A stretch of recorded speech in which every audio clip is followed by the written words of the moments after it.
ഈ സംഘടന VHP എന്ന് പറയുന്നത് BJP പോലെ, BMS പോലെ, ABVP പോലെ പരിവാർ കുടുംബത്തിലെ, RSS കുടുംബത്തിലെ ഒരു അംഗമാണ്. ഈ സംഘടന സ്ഥാപിച്ചിട്ടുള്ളത് RSSന്റെ രണ്ടാമത്തെ സർസംഘചാലക കൂടി ചേർന്നാണ്. അതാ നിന്റെ വിഷമം? അല്ല പിന്നെ ക്രിസ്ത്യൻ, ഇസ്ലാം, കമ്മ്യൂണിസ്റ്റ് തിന്മകളിൽ നിന്ന് ഹിന്ദു സമൂഹത്തെ രക്ഷിക്കാൻ തുടങ്ങിയ സംഘടനയാണിത് എന്നാണ്. അപ്പോൾ ക്രിസ്ത്യൻ തിന്മയിൽ നിന്ന് ഹിന്ദുക്കളെ രക്ഷിക്കാൻ തുടങ്ങിയ ഒരു സംഘടന അതിന്റെ ഉത്തരവാദിത്വം നിർവഹിക്കുകയാണ് പാലക്കാട് ചെയ്തത്.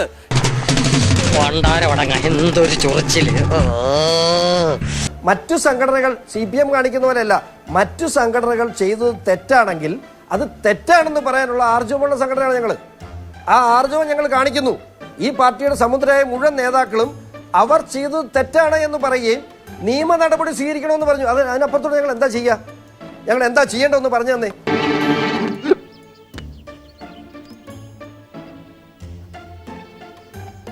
എന്താ പ്രധാനമന്ത്രിയുടെ പ്രസംഗം നേരിട്ട് കേട്ട വ്യക്തിയാണ്. ആ പ്രധാനമന്ത്രിയുടെ പ്രസംഗത്തിൽ എന്താണ് ക്രൈസ്തവ സമുദായത്തോടും ന്യൂനപക്ഷങ്ങളോടുമുള്ള പാർട്ടിയുടെ നിലപാട് എന്ന് ഇന്ത്യ ഭരിക്കുന്ന ഇന്ത്യയുടെ പ്രധാനമന്ത്രി, BJPയുടെ സമുന്നതനായ നേതാവ്, BJPയുടെ നിലപാട് ഇന്നലെ CBCയുടെ യോഗത്തിൽ കൃത്യമായി ആ പ്രസംഗം നിർത്തി കേട്ടാൽ മതി. ദൈവമേ, മൂർഖനെയാണല്ലോ ചവിട്ടിയത്. BJPയുടെ ഒപ്പം ചേർന്നുകൊണ്ട് കാസക്കെതിരെ ഒരക്ഷരം ഇവിടെ മിണ്ടിയോ? ഒരക്ഷരം മിണ്ടിയോ കാസക്കെതിരെ? കാസയുടെ ഏതു പ്രവർത്തകർക്കെതിരെയാണ് ഒരു ക്രിമിനൽ കേസെങ്കിലും കേരള സംസ്ഥാനം നിലവിലുള്ളത്? ഇന്ത്യയിൽ എന്ത് പ്രസക്തി എന്ന് ചോദിച്ചാൽ നിങ്ങൾ SDPയും ജമാഅത്തെ ഇസ്ലാമിയും അതുപോലെയുള്ള സംഘടനകളെയും പോറ്റുന്ന കോൺഗ്രസ് പോലെയുള്ള രാഷ്ട്രീയ പ്രസ്ഥാനങ്ങൾ നിങ്ങളൊന്ന് മനസ്സിലാക്കണം. നിങ്ങളിവിടെ ഹിസ്ബുള്ളയുടെ നേതാവ് അവിടെ ഇസ്രായേലിൻ്റെ ആക്രമണത്തിൽ കൊല്ലപ്പെട്ടപ്പോൾ അതിന് മയ്യത്ത് നിസ്കാരം കേരളത്തിൽ നടന്നു. നിങ്ങളൊന്ന് എവിടെ പോയിരുന്നു? നിങ്ങളൊന്നും ഒരു അക്ഷരം വിടുന്ന കണ്ടില്ലല്ലോ.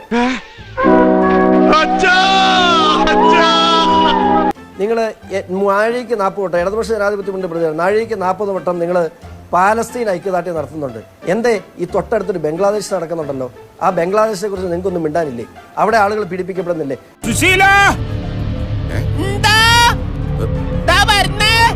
എല്ലാരും വിളിച്ചു. കേരളത്തിലെ മതേതരത്വം നിങ്ങൾ ഈ പറഞ്ഞതൊക്കെ ഞാൻ ഇതിനിട്ട് നിങ്ങൾ കാണിക്കുന്ന ഈ മതേതരത്തിന് ഞാൻ ഇട്ടേക്കുന്ന മേൽ അൽ മതേതരത്വം എന്നാണ്. കിട്ടിയാ? ഇല്ല, ചോദിച്ചു വാങ്ങിച്ചു. പോവാ.